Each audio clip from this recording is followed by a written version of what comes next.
Digimon Seekers, Chapter 4, Part 8. For a moment, AG had nothing to go on. No sight, no sound, nothing. A moment later, his vision returned, or the lights came back on. It was hard to say which. When his eyes finally focused, he saw that the stone circle had completely inverted itself.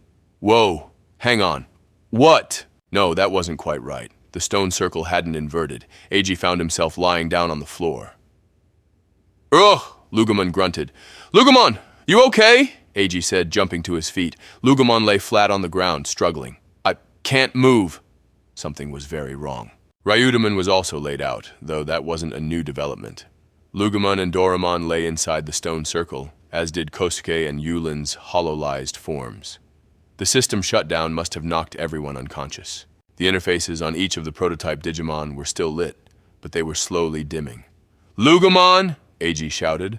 The light in Lugumon's interface went out, and they lost consciousness.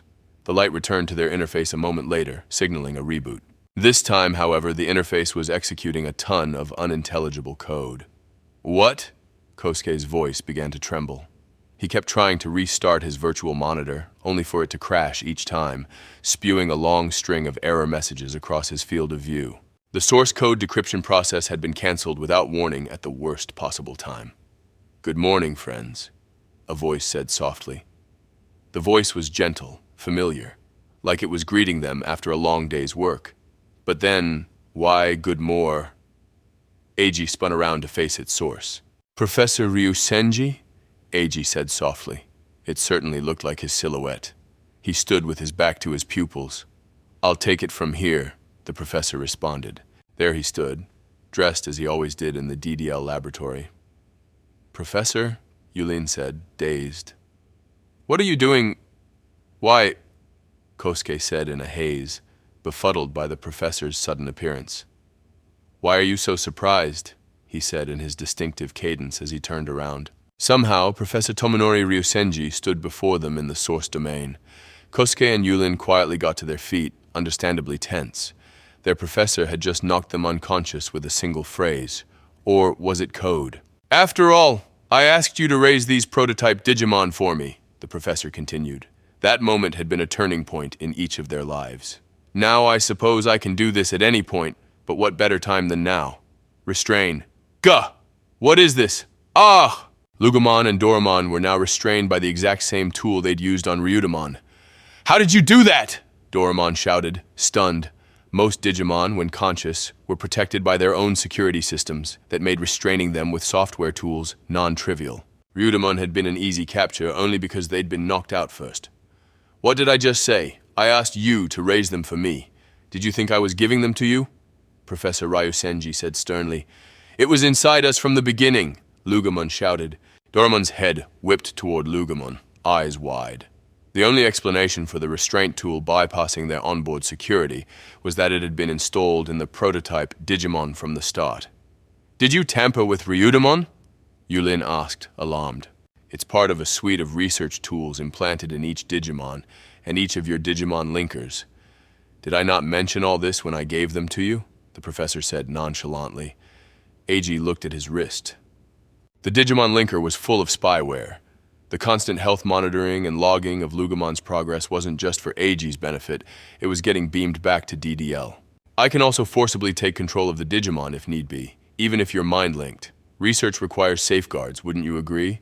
For example, if a valuable prototype were to, say, go berserk and turn into Hello Garmin, that would be rather unfortunate. Wouldn't it, AG? Professor Ryusenji turned toward AG, whose jaw went slack. What you consider your Digimon are my tools, and I manage them as I see fit. Do I make myself clear? With that, his virtual avatar walked to the center of the stone circle. The three prototype Digimon struggled futilely against their restraints. The prototype Digimon are meant to access the source domain's data, and the Digimon linkers are meant to serve as a network bridge between the digital world and the real world, Yulin said softly, as a fuller view of the professor's plan dawned on her. What is all that? Is that noise?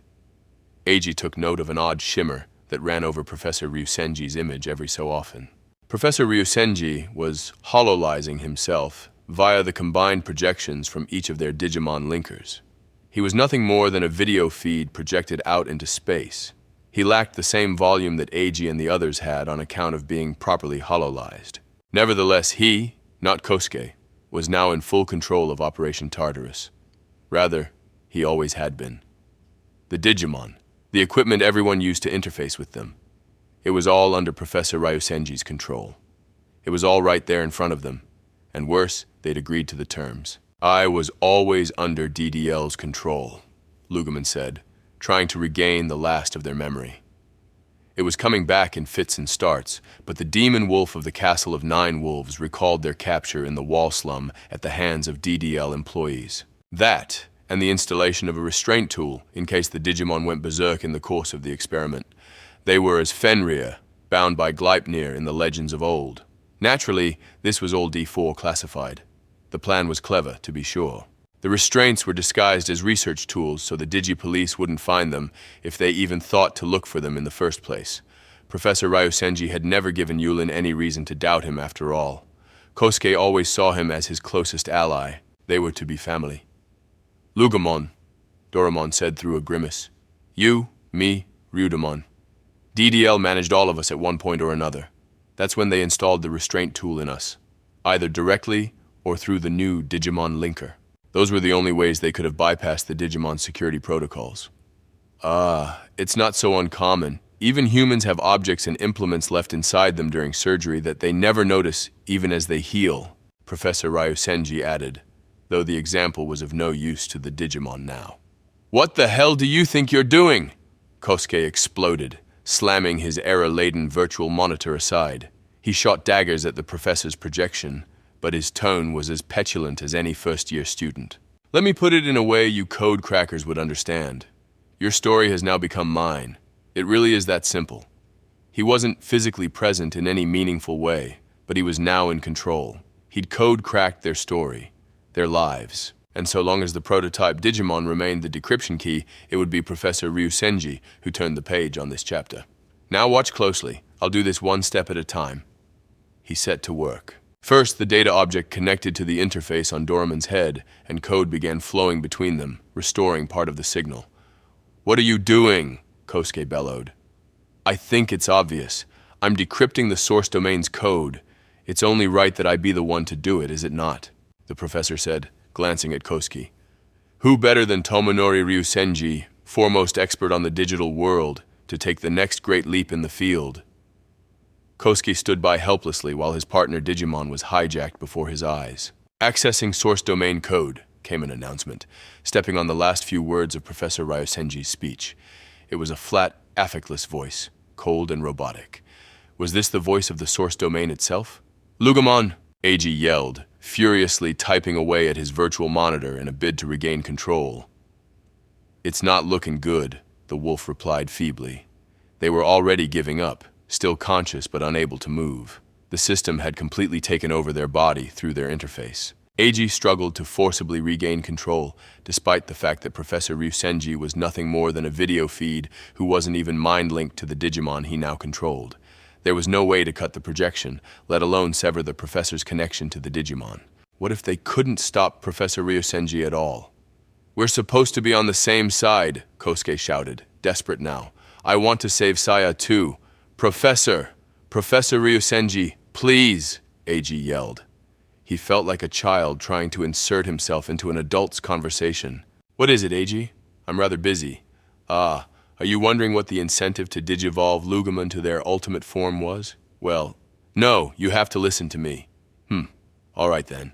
I only heard from Tartarus, from Kosuke in passing, but this Saia, the woman who's DMIA and partnered to the Black Agumon, she's your daughter, isn't she? Decrypting source domain code, the source domain intoned. The very next moment, the signal between the Digimon flickered and the process stalled. Gah! Doraemon grunted as they tried to stand up, defying their restraints. After the accident, I promised Kosuke I would look after him, even once he dropped out of school and left the company. I promised I would do the same for Yulin, whatever she decided to do after she left, Tomonori said, explaining his cover-up of the accident in an effort to protect his pupils' futures. The two of you made me proud of my decision to invest so much in you. So just think of this as me calling in the favor you owe me for granting you so much opportunity in life. This was the professor's big moment, his chance to usher in a revolution that would forever change humanity and the digital world. I don't see what that has to do with my question. You wouldn't.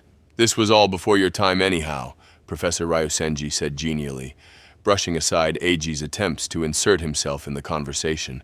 But that's why you're going to save her, right? Kosuke's fiancée, your own daughter. This was all wrong. Eiji and Kosuke were supposed to be helping Saia, Leon, and Pulsemon. That was the whole reason Eiji and Lugumon were doing any of this. So why are you fighting, Kosuke? You're on the same side, like he said. Eiji didn't know whose side he was on anymore. You're a fascinating young man, Eiji. You appear completely oblivious, but you see everything so clearly at just the right time. What? Are you complimenting me? I like you, I really do. That's why I'm going to tell you everything, even the things I've never told Kosuke. Okay? We'll start with the fact that I'm not the least bit interested in looking for that black Agumon. But that's your daughter's partner, Digimon. What do you mean you don't? You gave Kosuke the stimulant to what? Eiji felt like the bottom was dropping out of the whole world. Not the least bit interested, eh? Kosuke said. He knew exactly what the professor meant by that turn of phrase. I mean it. What's lost is lost. The plan you've dedicated half your life to, Kosuke, is a monument to wasted effort, the professor bellowed. No, Tartarus, think for a second. Don't let him break you, Doraemon shouted, struggling against their restraints. His lack of interest in the Black Agumon, in his own DMIA daughter, had to be a ploy. Professor, Yulin interjected. What now? I've had a hunch for a long time. I can't stop thinking about it, no matter how hard I try, she said. Professor Ryusenji grinned. Your hunch may well be correct, officer. Without warning, an index appeared before them. A dome swept over the seemingly infinite expanse of the source domain, covered in information that flew overhead like constellations in a planetarium. Through a multi-layered projection of a tree, stretching onto infinity, growing wider and wider as it went, was a single, simple line of light. This is it. The Universal Directory Information Tree, the professor said, sifting through the data to arrive at a minute point, deep, deep within the structure.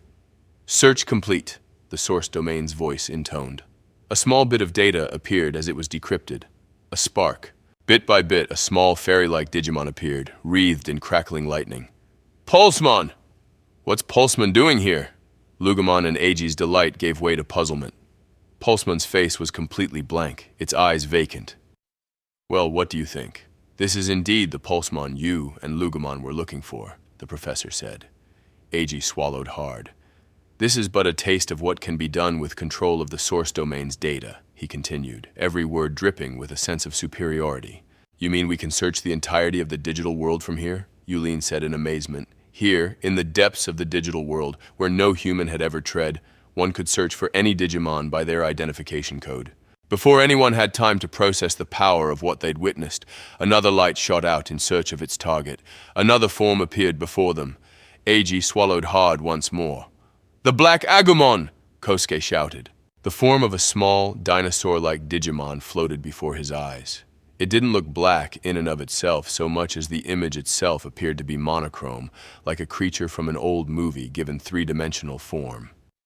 As I suspected. Even if the mind linker perishes, the partner Digimon doesn't suffer the same fate, Professor Ryusenji said clinically. Wait, what did you just say? Eiji stammered. The words replayed over and over in his head. Even if the mind linker perishes? She's, Yulin said, her heart dropping as the hunch she'd done her best not to entertain proved to be true. She's dead? Professor Ryusenji opened a virtual monitor above his head. A video feed of Saia, ensconced in a capsule full of colored fluid, appeared before them. Saia! Yulin cried, tears welling in her eyes. The image blinked out of existence like an old tube television turning off. It was all fake. Oh yes, for quite some time now. End of Chapter 4, Part 8.